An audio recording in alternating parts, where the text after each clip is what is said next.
Alright, so for this call, we got the Sparkies installing Wi-Fi thermostats.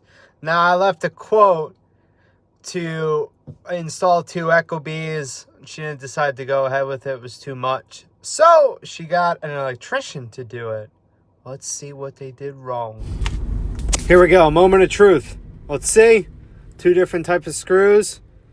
Oh, hooked it up to W2, bro. What are you doing?